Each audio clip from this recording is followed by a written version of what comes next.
then he loses to that move. That's a devastating loss for white, as you can see there.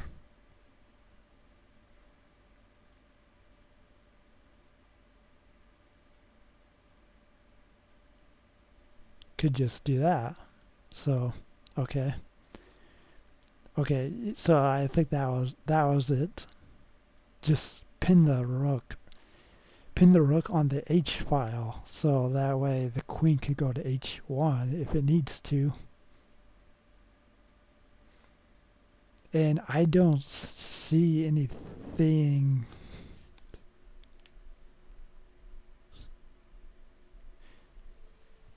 The thing about this is I don't think I have a move here really that can improve my position, but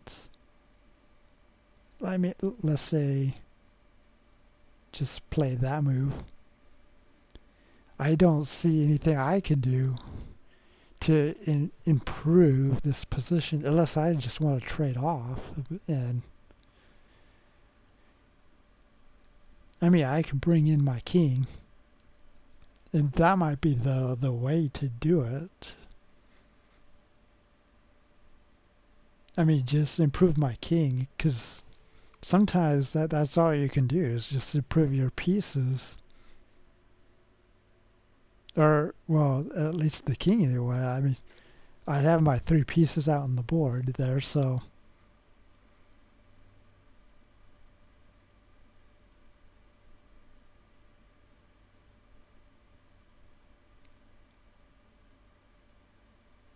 that's what I was looking at. Okay.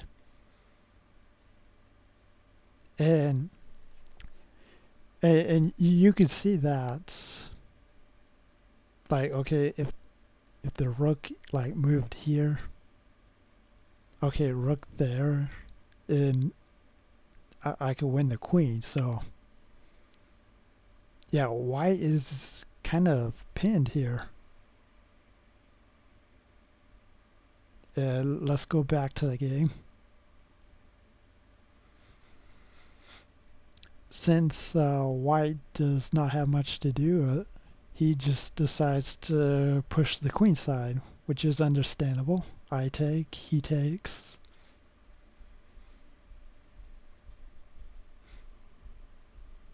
And I play that move. I played that because at that point I was not too sure what I wanted to do here. I mean, I didn't see anything good. Perhaps I should have maybe I should have moved the king, but one thing I was concerned about was like just letting him advance these pawns too far and just let my 3 pieces just sit, and I don't think that would have been a good idea for me. So that's why I continued on with this move and plays his only illegal move. Now I played that just to gain a little more time to think, because I'm not sure what I want to do here, but I wanted a little more time, even though this is turn-based.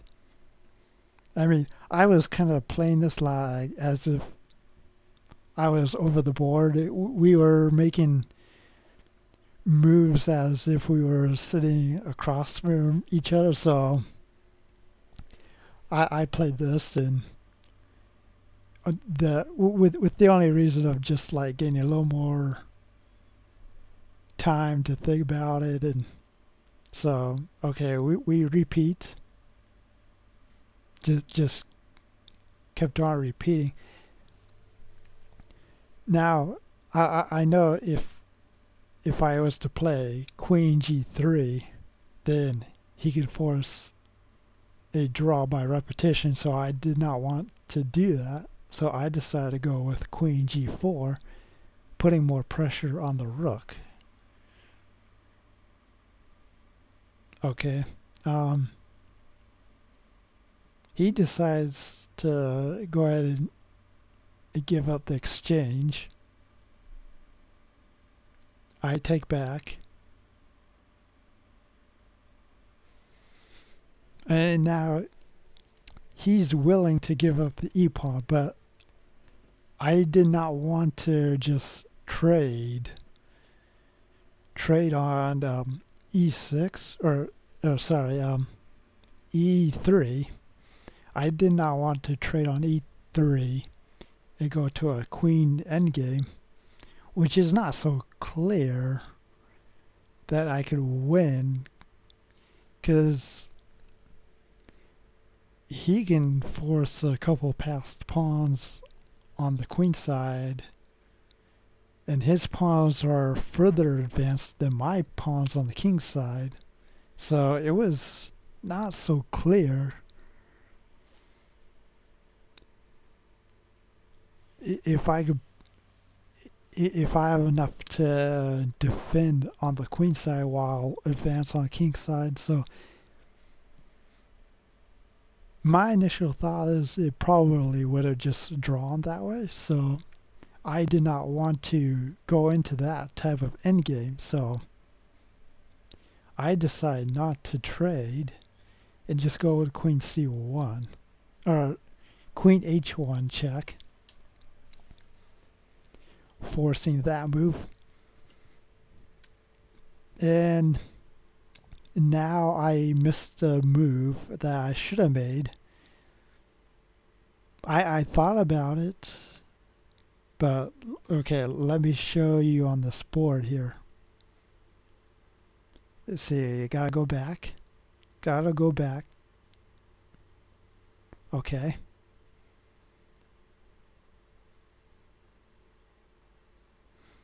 Okay, I thought about this move here, rook d1, which is actually, I believe, the best move. I didn't make that move because I thought, well, I could just play that move.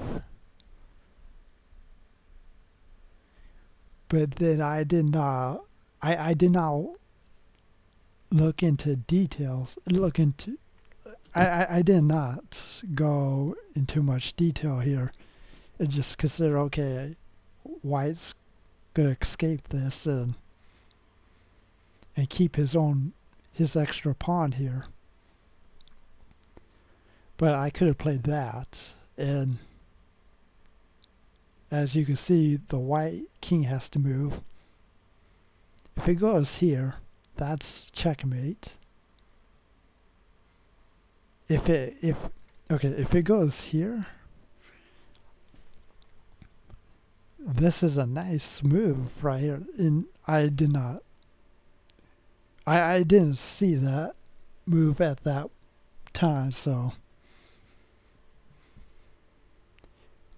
because okay, if we take here, we got the skewer, right?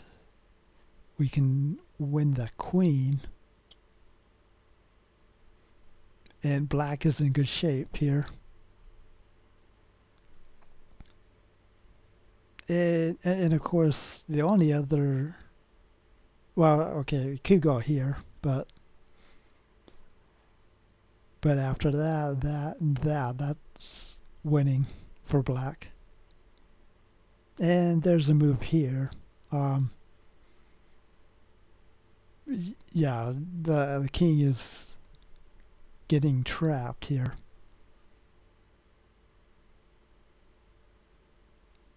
Let's see, maybe the best way is to go here,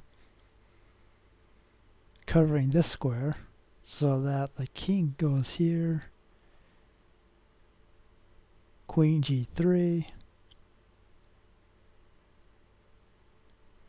king here, queen there. Yeah, that looks right. That is mate. So yeah, I did not fully analyze that line, so I missed that line. Now back to the board.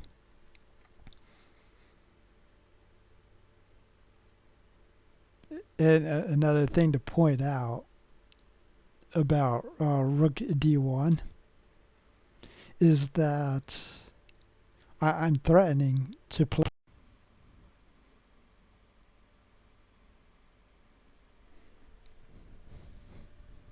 Okay, yeah.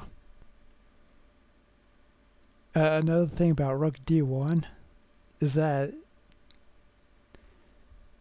I'm threatening rook f1 check just to like trap the king over on the king side, because as you can see with the queen on the, or yeah, okay, the queen on the h file, this is the f file, and the rook on the f file. See, if I was able to go here, then put the rook on here with check, king would go down here, and then I could start moving the rook down, queen down. You know, you can do that type of checkmate pattern where, yeah, you got rook here, check, bring the king down, got queen here with checkmate because the king can't go down further. So yeah, white has to watch out for that checkmate threat. And yeah, I just didn't. I was thinking, okay, white just plays that move and totally missed that skewer idea. Otherwise, I would have played it. So, but I ended up playing that move, which is not the best. And he decides to go down. If he went up, he gives me another chance to catch that move, but didn't get that second chance, so play that move. At this point, I wasn't seeing a clear path of what, like, okay, I have my pieces out there attacking the king. His two pieces are somewhat defending. The white rook looks a little bit passive there. Queen is like blocked off by my own rook. But I couldn't find a good checkmate pattern, so okay, he moves it back up. And I figure, okay, it's not good to just keep checking the king up because it doesn't look like it's getting anywhere. If I check the king here, he'll move the king back down.